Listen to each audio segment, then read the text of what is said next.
want to eat here, anak?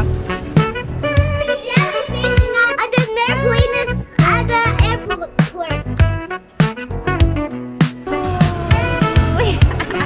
Ayaw magpababa.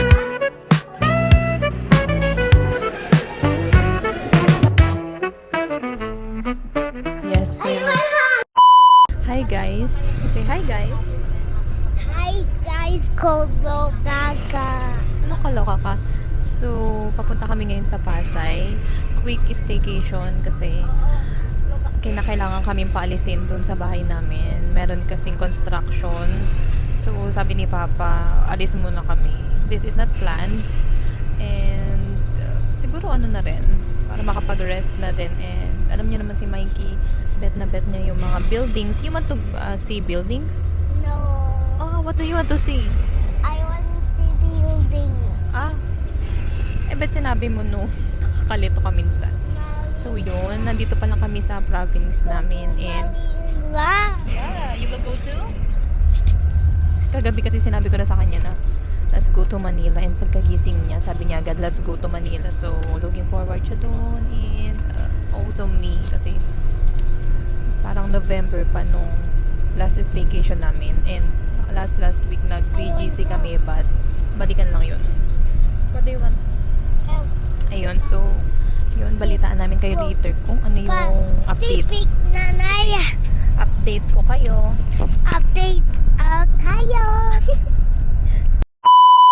Hi guys, so nandito na kami sa condo. Ang dami nangyari. Pero kineri ko naman na mag-check-in na may dalang luggage and yung aming food basket. Tapos si Mikey dala ko, tapos isang backpack. So, that's how we travel. So, eto na siya. Actually, nakapaglagay na ako guys ng mga food namin dyan. Tapos dito. Tapos dito sa ref. Ayan. So, complete naman kami ng food actually. Pero, nakaplan na kapag dinner is either lalabas kami ni Mikey or magpapadeliver. So, ngayon, parang na-feel ko na i-explore yung lugar. Kasi, nag-SMDC kami, oo, pero hindi talaga ako nag-explore gaano. Nagpupunta kami sa mga zoo, ganyan, or ocean park, amusement park, ganyan. Pero yung mismong towers, hindi ko na-explore. So, patayin muna natin yung ilaw. Mga siguro isang oras kami mag-iikot ni Mikey. Ang ganda dito. Alam niyo, ilalagay ko dyan sa comment section or dyan sa description box yung link. No, ng Airbnb na to. Ang ganda and very mura pa. So, yun. Balitaan ko kayo. Get your chinelas. I want to go home. Go home. Anong go home? Ba't ka mag-go home? I want hug, nanay. Oh, yes. I want hug. Okay. Come on. I want hug. Look at yourself. I want help. Look at yourself. Look at yourself. Where are going? Close. Yeah, I'm going. There's a mini jellyfish, nanay. You want to sit there? I will video you.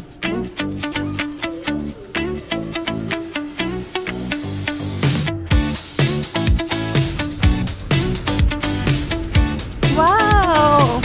Do you want to eat here, anak? Huh? Mikey, you want to eat here?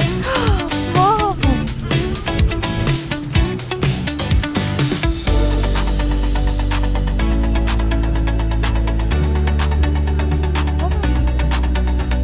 Ha?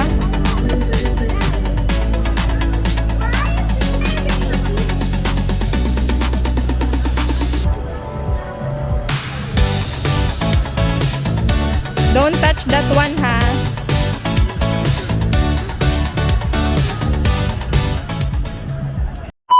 Alam nyo guys, dapat i-room tour ko na kayo. Kasi pag pinaabot ko pa bukas to, ano to, gulo-gulo na to. Dahil yung anak ko, sobrang ano na niya, excited na niya dito. So, unahin natin dito sa CR. Ang syala ng CR nila. Lalo lang nagpasyala dito sa lights na to. O, diba? Tapos, meron siyang lalagyanan dito ng mga skincare nyo. Gamitan. Tapos, yun yung CR niya. Diba ganda? And then, after niyan is yung lababo. Lababo. Di ba? And may electric stove. Hi! And pwede kayo magluto dito. Kompleto sila ng basic utensils. I love you to, anak ko. Basic utensils, ganyan. Tapos ang nagustuhan ko dito, it's okay, anak ko. Don't be sorry. Ang nagustuhan ko dito, isa sa mga nagustuhan ko is Hi guys! This is our second day here sa Shore 3 SMBC. So, ayan, kakagising ni Mikey and ako, kanina nagising akong 4:30 AM. Usually, yun talaga yung gising ko. But, sobrang cozy kasi talaga ng place and ng bed. Nagising ako 6, pero nag-alarm ako. Tapos, after kong bumangon sa pagka-alarm, nilabas ko yung mga karne na lulutuin ko. Tapos, natulog ako ulit. Ngayon, gising na si Mikey. And guys, nagluluto ako ng... Look, kung anong niluluto ko. Yay! Ayan o. Nagluluto ako ng sopas. Eh, nasa ba si Mikey? Oh. Yan, nakakurious siya sa tunog ng range hood. So, guys, kahapon, hindi ko na kayo nabalitaan sa pag-check-in, at saka sa, hindi ko kayo nabalitaan masyado sa mga pinuntahan namin ni Mikey doon sa baba.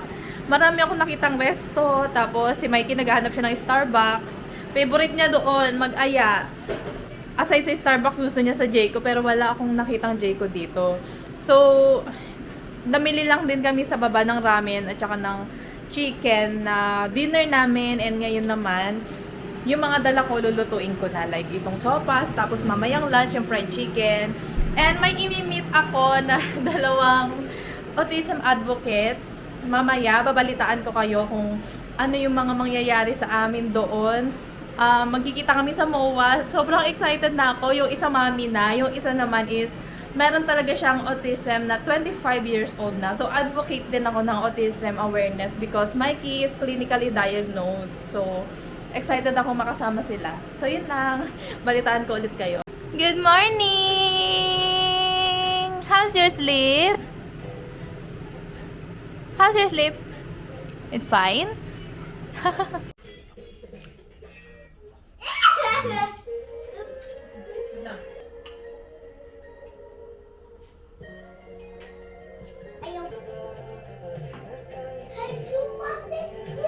I'm not sure guys, kasi labo-labo na tong vlog ko na to.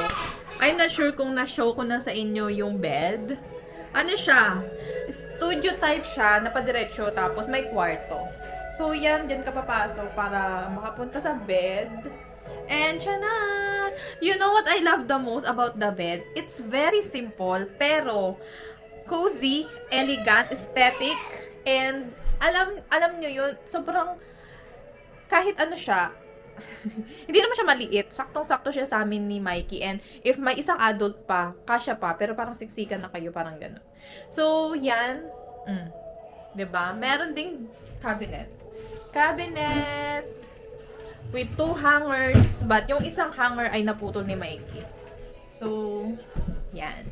Cozy. I love the lights. Sa mga nakakakilala sa akin and sa mga nanonood na talaga sa amin here, alam nyo na yung lights talaga, favorite ko yan. Wait for the airplane, Nanaya! Oh, kasi dahil malapit kami sa airport, guys, naririnig namin lagi kapag may nagla-landing at saka kapag may take off. At the airport. At the airplane is... My God, look at the airplane! Later, you will see airplane. So close. So yun guys, kakatapos lang namin mag-almusal and naglaga na ako ng manok. Kasi gusto ni Mikey ng fried chicken for lunch.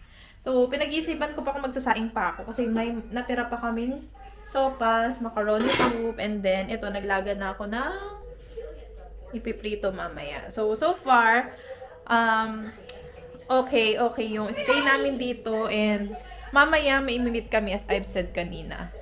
Wala lang, pahipahinga lang muna kami dito ni Mikey. And yung details ng Airbnb na to ay nandyan sa description box. Yun.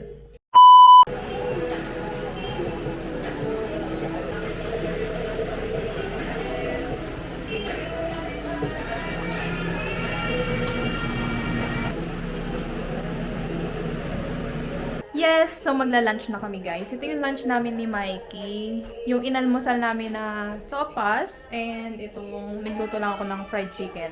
And then mango. Mamaya, mag-heavy meal na lang kami sa MOA. Yun, tara kain. You read the prayer, Mikey? Name of the Father, to the Son, the Holy Spirit, amen. Thank you, Lord. For the blessings, to the Spirit, amen. In Jesus' name. Amen. Okay, what's your wish, Mikey? Ayan guys, so I'm with Mami She and Mikey and also si Dale. So, ilalagay ko na lang dyan yung mga ano nila, mga account nila. I-follow nyo sila guys. Socials. Socials nila. Thank you, Mi! So guys, yan sila. Meet my new friends. Ooh. Ayan yung socials nila guys. Follow nyo silang lahat dyan. Hala, hindi ko na na-video yung ano.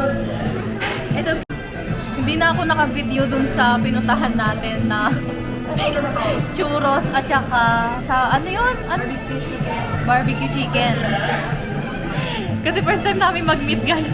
Hindi siya barbecue, BBQ siya. BBQ, oo. Yun yung... Kasi best of the best quality, hindi naman siya barbecue. Ah, okay.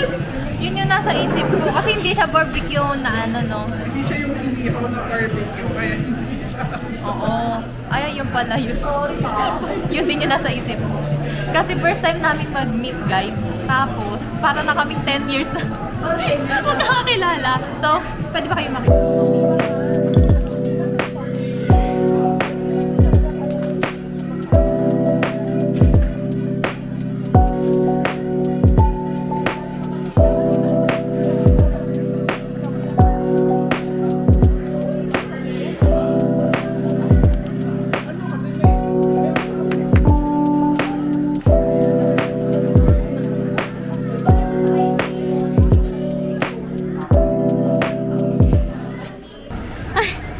Hindi ko alam kung maayos ko tong maiba-vlog pero maghihiwa-hiwalay na kami guys. Thank you, Mami. Hi! Welcome! Thank you so much. Okay. Ay, di pala si sa vlog pala, Mikey. sorry. Ayaw magbababa. Ayan. So nag-aantay na kami ng Grab guys. Sana ano ko to. Teka lang. Akala ko yung talaga ano yung pala nakabukas ang camera. It's 5 a.m. guys. Sinadya ko talaga na magising ng maaga kasi marami pa akong ayusin dahil today uuwi na kami sa bahay. So, ayokong iwan. Usually talaga naglilinis ako ng stay namin para less na rin yung linisin ng may-ari or yung owner. So, talagang I make it a point na malinis yung lugar bago kami umuwi or bago kami mag-check out. Nagising ako 4:30. Pero antok na antok ako. Napagod ako sa activity namin kahapon ni Mikey. Actually, yung mga na-document ko, hindi talaga yun complete. Kasi, nung nakita ko yung dalawa, si Cheryl and si Dale, na-starstruck ako kasi big sila sa Sokmed. And, nagkita-kita kami because we have common story. So, yun. Thankful ako dun sa company na alam kong pinagkita-kita kami for a purpose. And, basta, uuwi ako ng lugar namin na may daladalang new learnings. And, somehow, alam mo yun, ito talagang problem ko. Hindi ako magaling sa communication. May nafe-feel ako but usually, hindi ko na-explain into words. Yan. So, ayun, another staycation vlog na naman yung naganap. And sobrang grateful ako kasi nararanasan namin ng anak ko to. Actually, may nagsabi nga sa akin na friend, gusto niya daw yung lifestyle namin ni Mikey na anytime we want na maggala, mag-staycation, walang hawak na oras, ganyan. But, the downside of this lifestyle is, of course, wala akong talagang job, no, na 9 to 5 na magsusupport sa akin personally, no, sa mga personal kong gastos. But I'm thankful because affiliate ako sa Black App at Orange App, and somehow kahit paminsan nasusustain yung mga ganitong gala, which is very thankful ako. So hindi pa ako big na content creator, but I have this eagerness sa heart ko na ituloy ko. Na kikwento ko na to sa sa iba kong vlogs na start ako mag content creation 2020 nung nabore ako ng pandemic. Yan, so syempre hindi siya super nag-boom kasi nga basta-basta lang yung videos, ganyan, at kung maisipan ko lang ganyan. But share ko lang din na thankful ako dahil sa Black App, grabe yung community doon. Accepting sila sa journey namin ni Mikey about autism awareness, which is yun yung advocacy ko, and vasculitis journey. Hindi man ako laging nakakapag-update, pero yun talaga yung goal ko, na mas mag-create pa ng contents about those two journeys, which is yun nga yung vasculitis journey and autism journey. So in this vlog, hindi ko alam kung ano bang connection ng maidudulot sa inyo nito. Main goal is years from now, if senior na ako, kung aabutin man, I will surely rewatch my vlogs. Kahit hindi na siguro maging content creator na big, no? Main goal is mawala man ako dito sa mundo, my family or my son, no, is mapapanood pa din nila yung videos ko. So yun, kung umabot ka sa part ng video na to, grabe, hindi ka na boring. Anyway, thank you so much. Bakit ako nagpapaalam? May mga iba vlog pa akong mamaya. Sige, balitaan ko kayo. Maglilinis muna ako.